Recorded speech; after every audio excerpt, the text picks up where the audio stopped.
আসসালামু আলাইকুম, সবাইকে অনেক শুভেচ্ছা জানিয়ে শুরু করলাম আমি আজকের কাজ। এখন হচ্ছে বিকাল ৫টা। সবাইকে অনেক অনেক শুভেচ্ছা জানাই আমার গার্ডেন চ্যানেলের পক্ষ থেকে। আশা করি সবাই ভালো আছেন। এখানে রয়েছে আমার দুটো লাউয়ের চারা, একটু বড় হয়ে গেছে, দেখতেই পাচ্ছেন। লাউয়ের চারা কিন্তু এর আগেই আরেকটু ছোট থাকতেই ফাইনাল টবে দিতে হয়। আমার একটু দেরি হয়ে গেছে। আমি একটা বেড এখানে রেডি করে রেখেছি, বলা যায় না, রেডি আছে। সেই বেডে আমি দেব। কিছু সবজির খোসা টোসা এলোমেলো অবস্থায় হয়ে রয়েছে, এগুলোকে ঢেকে দেবো মাটি দিয়ে। আর একপাশে একটা ধুন্দুল গাছ অবশ্য রয়েছে, গাছটা আমি কাটতে পারছি না কারণ এখনও ফল আসে। আর লাউয়ের চারাগুলো খুব সাবধানে একটু বেশি করে মাটি সহ উঠাতে হবে, কারণ লাউয়ের চারা যদি মরে যায়, লাউ চারা কিন্তু খুব নাজুক, সব জায়গাতে যেমন তেমনভাবে দিলে হয় না।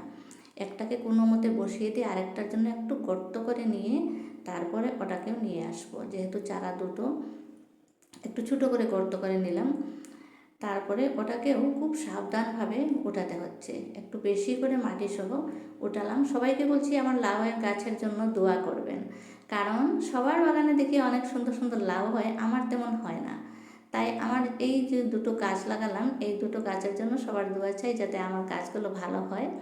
বিকালবেলা লাউ গাছ লাগিয়েছি, এখন আসলাম সকালবেলা এসে বাগানটা পরিষ্কার করলাম।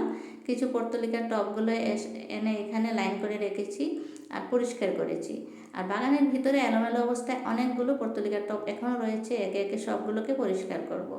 এখানে কিছু গাছ রয়েছে যেগুলোকে ছায়ায় রাখতে হয়, যেমন অ্যালোভেরা, এজেলিয়া, এগুলোকে এখানে এনে একটু ছায়াতে রেখেছি। পর্তুলিকাকে অবশ্য আমি আবারও রোদ্রে দেব, পর্তুলিকার রোদ্রের প্রয়োজন।